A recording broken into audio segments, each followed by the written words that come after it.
sahabat Keter, kepoin terupdate. Assalamualaikum warahmatullahi wabarakatuh. Bertemu lagi dengan aku Fitri Andriani di sini dalam sesi Keter, kepoin terupdate. Oke guys, jadi di sini saat ini lagi hujan ya guys. Jadi mungkin nggak tahu ya ini entah ada suara hujan atau gimana ketika aku membuat video ini. Mudah-mudahan suaranya tidak mengganggu proses perekaman ini ya guys ya, dan semoga kalian bisa tetap menikmati video aku ini. Oke guys, bagi teman-teman yang baru menonton video aku, mohon support dan dukungannya dengan klik subscribe agar kalian mendapatkan notifikasi ketika video aku di-upload. Klik like jika kalian menyukai video aku, serta berikan komentar berupa perbaikan, kritik, dan juga saran. Aku pasti akan membaca komentar-komentar kalian ya guys.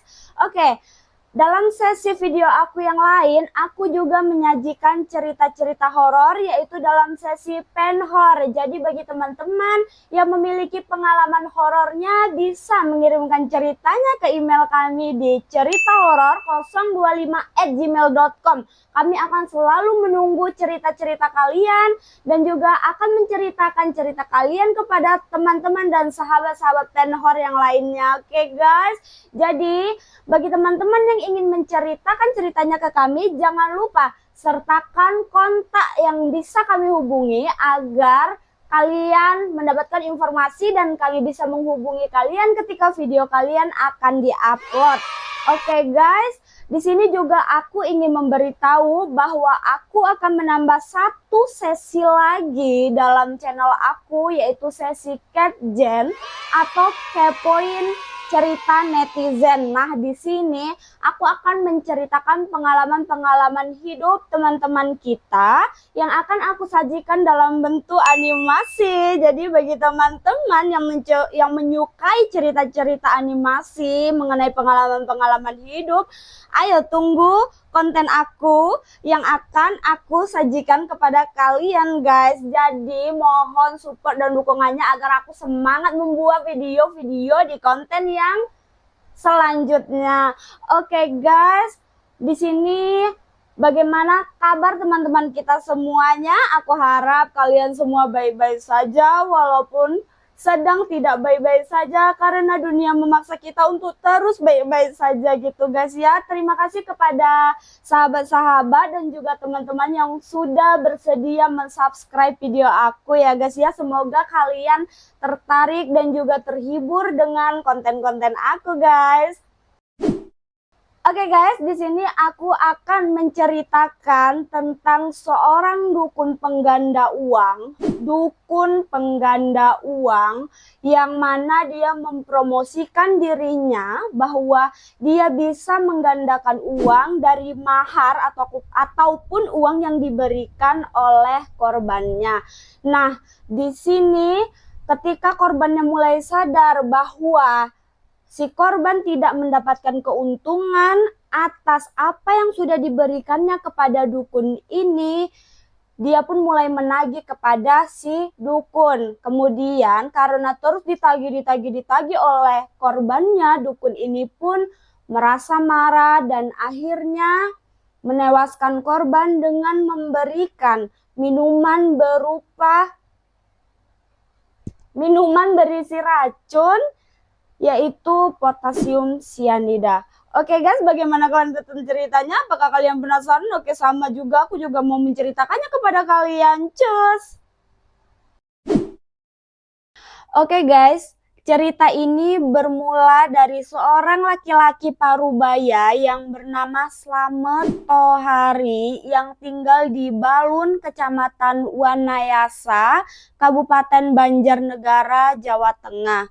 Nah, di sini warga itu mengenal Pak Slamet sebagai orang yang pintar di daerahnya dan memang tidak pernah membuat onar gitu ya guys. Jadi dia ini terkenal ya kayak orang pintar, nggak buat onar, baik gitu ya guys ya. Dan dia ini dikenal sering bepergian ya, meskipun warga di sekitar tidak mengetahui dia ini pekerjaannya apa gitu. Nah, di sini Pak Slamet itu menceritakan atau menerangkan bahwa dirinya ini adalah seorang kiai, mbah atau eyang yang menganut pesugihan ilmu putih gitu ya guys ya. Jadi di sini tujuan dia ingin membantu orang lain untuk menggandakan uang usahanya atau membantu orang lain yang sedang terlilit hutang gitu. Nah, di sini dia mempromosikan dirinya juga dengan memoto uang yang bergepok-gepok gitu ya guys, agar bisa menjerat korbannya nih. Selain itu dia juga memberikan testimoni-testimoni ya agar korbannya ini yakin bahwa ritual gaib yang dia lakukan ini memang menghasilkan sesuatu yang mereka inginkan, yaitu menggandakan uang gitu ya guys. Proses penggandaan uang itu berhasil gitu ya.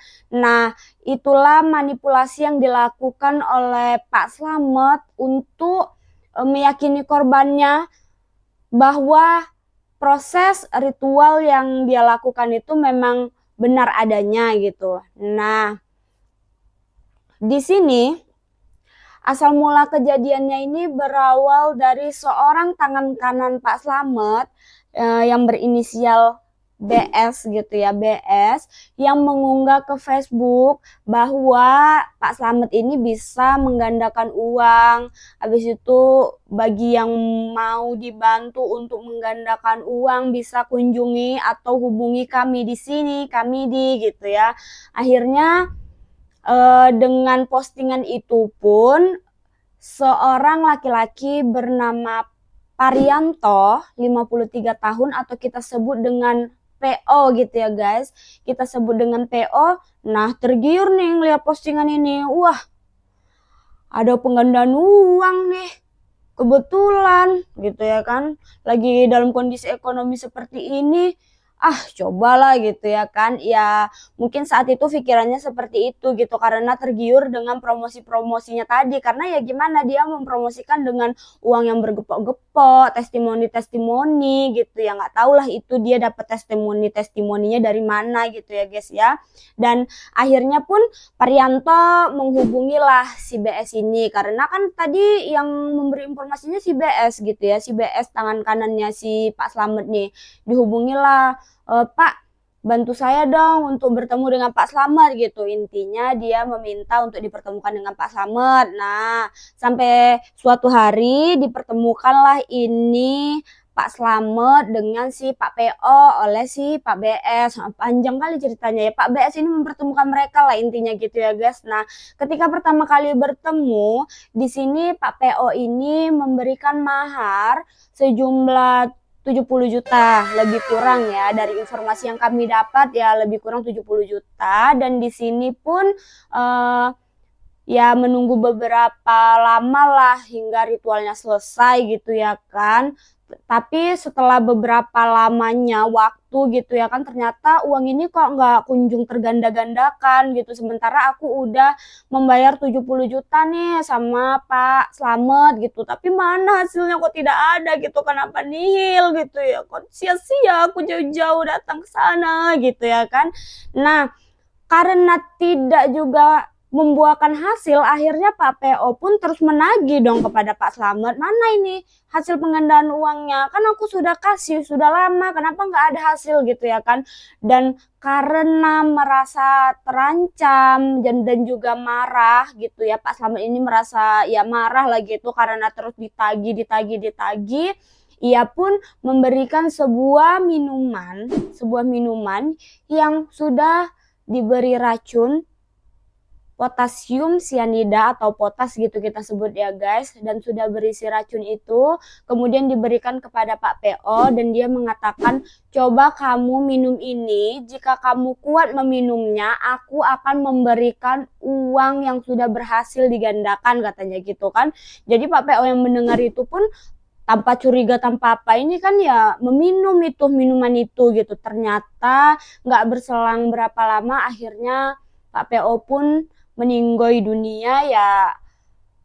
Pak Slamet pun ya memang sudah mengetahui hal ini gitu ya guys, karena semua ini ya memang sudah direncanakan sama dia. Nah, setelah Pak PO sudah tewas gitu ya, Pak Slamet pun membawa Pak PO ini menuju hutan menuju hutan dan kemudian menguburkannya di jalan setapak menuju hutan. Hal ini dilakukan oleh Pak Slamet karena dia merasa takut dan cemas bahwa dia akan dilaporkan ke polisi dan dia pun berpikir pendek gitu ya guys.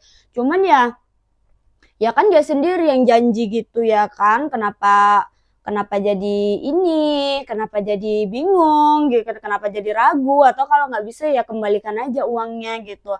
Jadi setelah itu pun di sini Pak Slamet ini memberikan informasi bahwa uang yang diberikan korban itu sudah dipakainya untuk membayar hutang. Lah kayak mana? Kan tadi mau membantu orang lain yang sedang terlilit hutang. Lah ini kenapa dia membayar hutang gitu ya guys ya? Ya itulah tadi.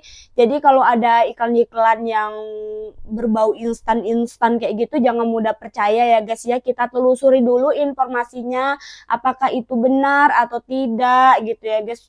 Kadang kan bahkan lebih parahnya lagi kalau penipuan-penipuan online ini ya nggak ketemu ya. Kadang kalau nggak ketemu ya mungkin nggak memakan korban, cuman tentu ada yang dirugikan gitu ya, kayak kita disuruh mentransfer sejumlah uang dengan janji kita akan dikasih kayak gini lah, kayak gini, akhirnya kita nanti disuruh transfer sedikit dulu, ditambah lagi sampai akhirnya kita sadar bahwa kita itu ditipu gitu ya guys. Sekarang banyak, jadi bagi teman-teman ya hati-hatilah melihat sesuatu yang instan kayak gitu ya. Kayak kita nih cerita kayak gini nih kayak pengalaman kali gitu ya kan, padahal sok-sok tahu aja gitu ya. Cuman ya kita semua harus tetap hati-hati ya guys dimanapun kita berada. Oke guys, kita lanjut. Nah, bagaimana kasus ini terungkap? Mana tahu. Kok nggak tahu ya diceritain gitu ya weh ya. Oke weh. Di sini kita akan menceritakan bagaimana kasus ini terungkap.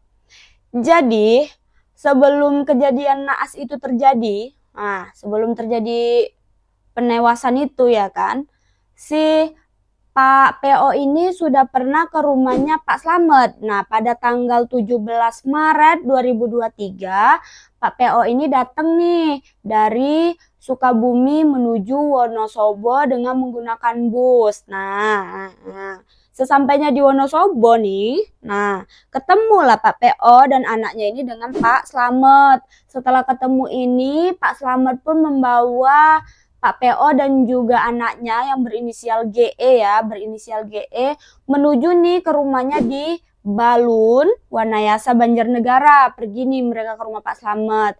Nah, sesampainya di rumah Pak Slamet ini, ya Pak Slamet mempersilahkan Pak PO ini masuk ke dalam rumahnya. Nah, tapi GE disuruh menunggu di luar. Nah, dan disitulah ini Pak PO memberikan mahar gitu ya kan, dan diiming-imingin akan diberikan penggandaan uang gitu. Oke, setelah itu pun akhirnya Pak PO pulang nih bersama anaknya si GE gitu ya kan. Nah, selang 3 hari, tanggal 20 Maret 2023, Pak PO pun datang lagi lah ke rumah Pak Slamet untuk menagihkan itu tadi. Datanglah ini Pak PO ke rumah Pak Slamet, gitu ya kan. Sendirian ini, nggak sama siapa-siapa, sendirian. Pergi dia ke sana, gitu kan. Nah, sesampainya dia di sana ya dia menagihkan lagi kepada Pak Slamet. Oke, kemudian selang 2 hari kemudian, Pak PO ini memberikan kabar nih kepada anaknya GE. Yang dikasih tahu nih, ini ya rumahnya Pak Slamet, untuk jaga-jaga nih, siapa tahu ayah tidak berumur panjang, dan sampai hari Minggu nanti jika ayah tidak memberikan kabar, kalian datang ke sini ya dengan membawa aparat gitu, katanya Pak PO. Dan ternyata ya bener aja gitu guys. Dan 4 hari kemudian si korban ini nggak bisa lagi dihubungin, nggak bisa lagi, Pak PO ini udah nggak ada kabar, ini itu nggak ada. Akhirnya karena sudah mengetahui hal itu, GE pun akhirnya melapor lah ke polisi gitu kalau ayahnya itu udah 4 hari nggak pulang, kabar terakhirnya begini-begini gitu ya kan. Dan polisi yang mendengarkan laporan ini pun ya langsung pergi nih ke rumah Pak Slamet, gitu pergi ya kan. Nah, disinilah kasus ini terungkap, yaitu kasus yang itu tadi, yang kronologi kejadiannya itu yang kita cerita di pertama, weh. Nah, jadi kalau kalian skip-skip video ini ya kalian balik lagi lah, tengok lagi kayak mana tadi kejadiannya gitu, ya kan. Nah, kemudian eh setelah kasus ini terungkap, bagaimana proses penyelidikannya dan bagaimana sih keterangan dari Pak Slamet ini gitu ya guys. Apakah kalian penasaran? Lo ya penasaran, udah di tengah. Oke lanjut. Oke weh, kayak mana lagi ini proses penyelidikan kasusnya? Nah, tadi kan polisi ini udah menjemput nggak itu, menangkap Pak Slamet di rumahnya di Banjarnegara, ditangkap, dibawa lah dia ini ke kantor polisi ya guys, bawa ke kantor polisi. Disinilah polisi mulai menginterogasi Pak Slamet, ditanya nih kenapa semua itu bisa terjadi gitu ya, ditanya.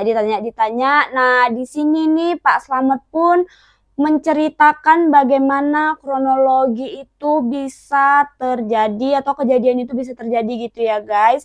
Jadi di hari yang sudah ditentukan ya, mereka sudah menentukan hari. Panjang kali, aneh kali.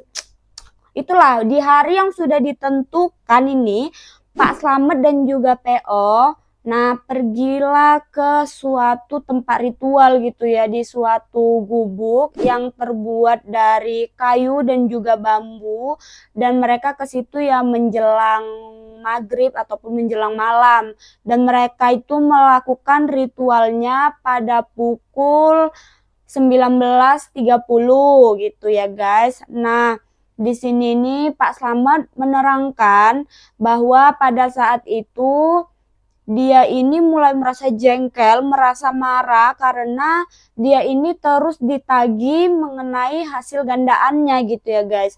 Lah ya kayak mana ya, namanya bisnisnya kayak gitu, dia berjanji ingin menggandakan uang gitu dari 70 juta menjadi 5M gitu ya. Wah instan kali gitu ya kan guys. Nah, jadi karena dia merasa kesal dengan dengan tagihan-tagihan ini gitu ya kan. Nah akhirnya di malam itu pun Pak Slamet melakukan ritual ya konon katanya gitu. Pokoknya mereka melakukan ritual, Pak PO pun percaya gitu ya kan. Akhirnya di sini Pak Slamet memberikan minuman ini kepada si Pak PO, tapi sudah dikasih racun gitu, jadi diminum gitu sama Pak PO. Akhirnya ya 5 menit kemudian gitu udah meninggal dia gitu ya kan. Dan di sini pun ya Pak Slamet ya nggak panik nggak apalah, kan emang dirancang kayak gitu sama dia ya kan. Luar biasa gitu ya guys ya, karena udah berjanji gitu ya kan, habis itu menjerat korbannya gitu, malah dihabisin lagi nyawanya gitu ya kan. Jadi ya aduh, kayak kok bisa gitu ya kan, kayak orang yang terlihat baik misalnya gitu ya, cuman ya gimana lah ya, rambut sama hitam gitu ya guys ya. Nah disitulah Pak Slamet mengeksekusi Pak PO ini tadi gitu ya guys. Akhirnya udah nih Pak PO udah dan udah udah dikebumikan gitu ya, dikubur sesuai dengan penjelasan aku sebelumnya gitu ya guys. Sudahlah. Nah di sini cerita punya cerita gitu kan, panjang detail-detail gitu, ditanya-tanya sama polisi. Nah di sini Pak Slamet mengungkap lagi guys, kalau ternyata dia ini tidak hanya sekedar membunuh ya, tidak hanya sekedar menghilangkan nyawanya Pak PO gitu ya guys. Ternyata Pak Slamet sebelumnya juga sudah menghabiskan sekitar 11 orang lainnya. Wah, kenapa ya kok kayaknya nyawa itu kayak nggak ada ininya lagi gitu ya, biasanya kayak nggak ada artinya lagi gitu loh kayak aduh, gampang aja gitu gara perkara sakit hati ya dengan teganya membunuh atau apa gitu kan. Adalah semoga kita semua terhindar dari segala malapetaka dan mara bahaya gitu ya Wea. Sedih gitu apa namanya, dengan keluarga yang ditinggalkan, kemudian nggak tahu nih selama ini orang yang udah nggak ada ini pada kemana gitu ya kan, mereka taunya entah pergi jauh atau gimana mungkin gitu ya kan.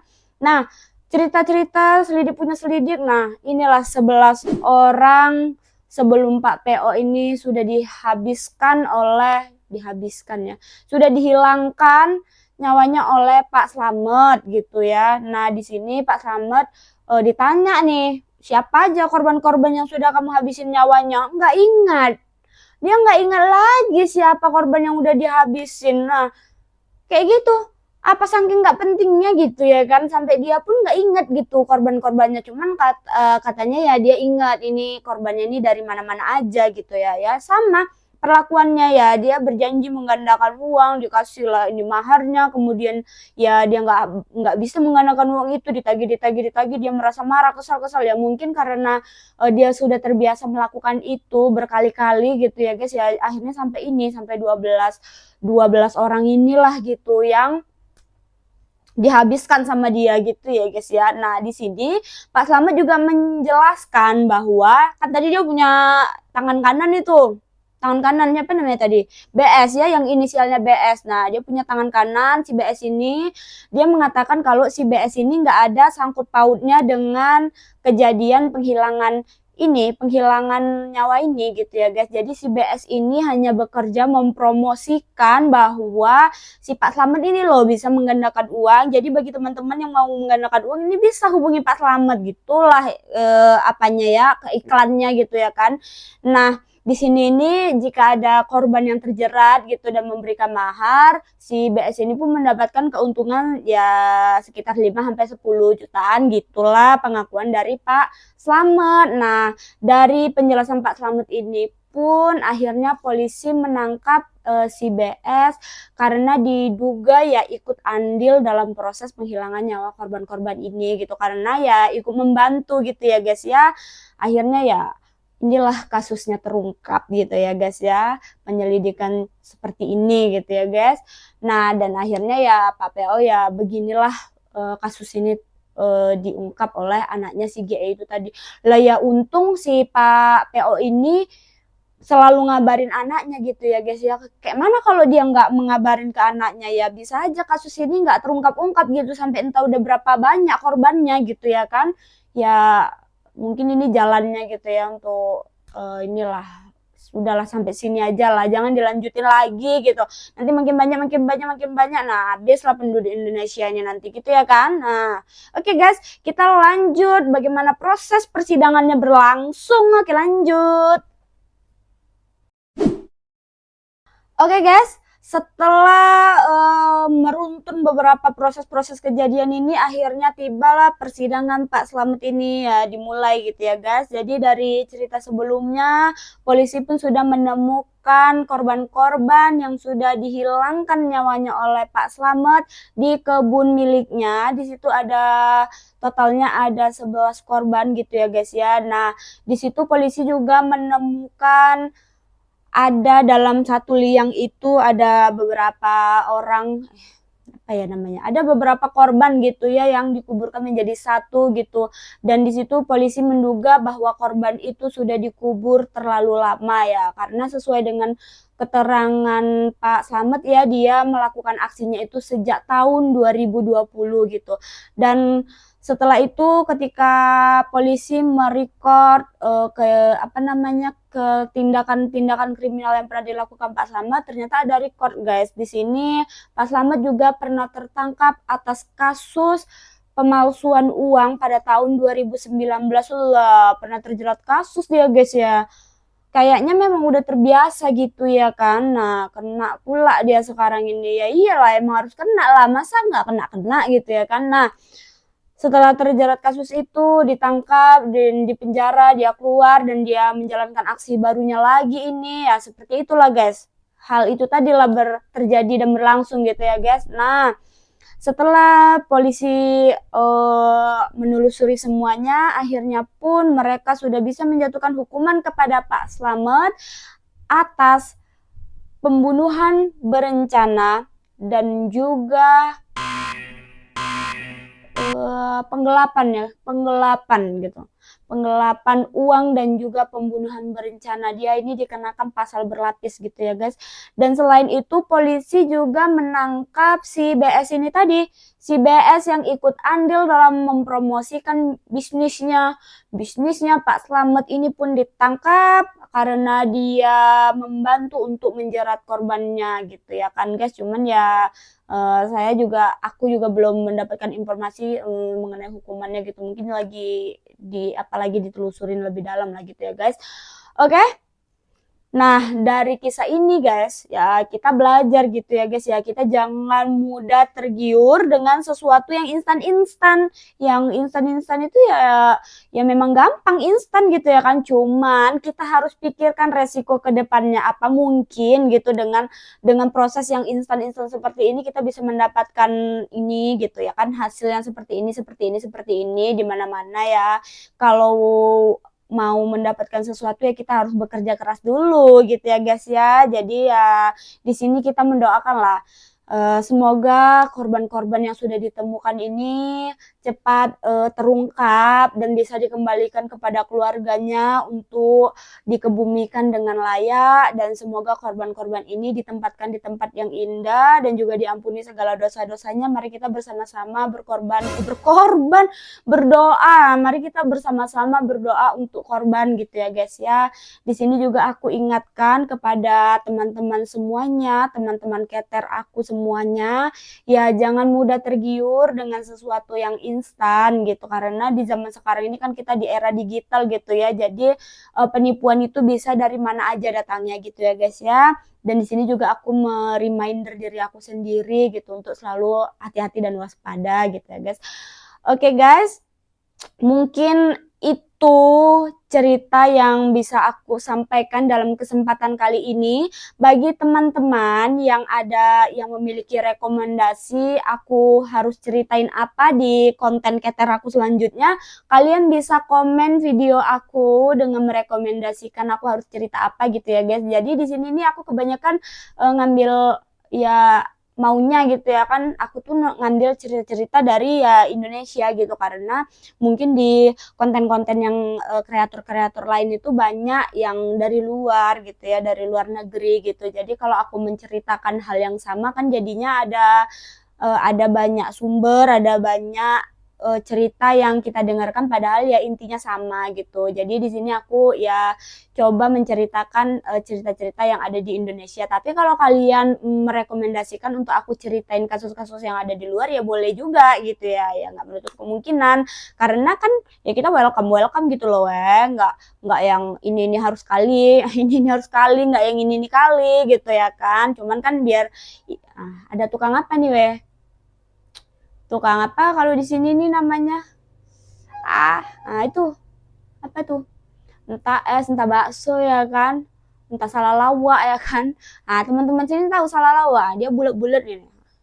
Aduh, apa gitu yang diceritain gitu, nggak penting gitu ya guys. Nah, itulah cerita aku hari ini guys. Jangan lupa nantikan video aku selanjutnya karena aku ada sesi tambahan yaitu sesi Cat Zen.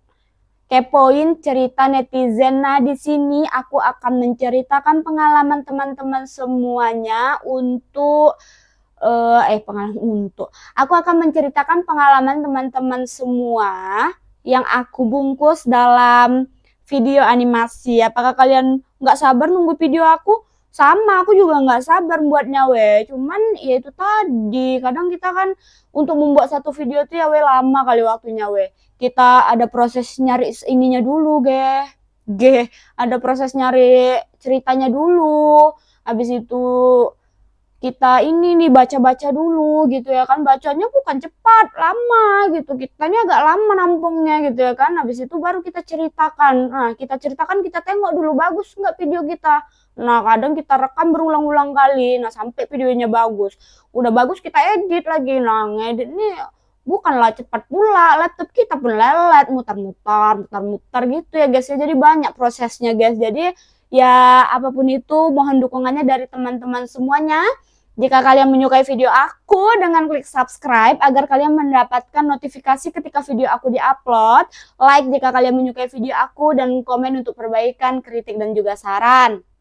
Oke guys, di sesi video aku yang lain aku juga menyampaikan cerita-cerita horor dalam sesi pen horror atau pencinta horor. Di situ aku menceritakan pengalaman-pengalaman horor dari teman-teman semua. Jadi bagi teman-teman yang memiliki pengalaman horornya bisa kirimkan cerita kalian ke email kami di ceritahoror025@gmail.com. Oke. Terima kasih untuk teman-teman yang udah subscribe channel aku. Semoga kalian sehat selalu dan terima kasih atas dukungannya. Sampai ketemu di channel aku selanjutnya dan video aku selanjutnya. Nantikan selalu video aku. See you next time teman-teman semuanya.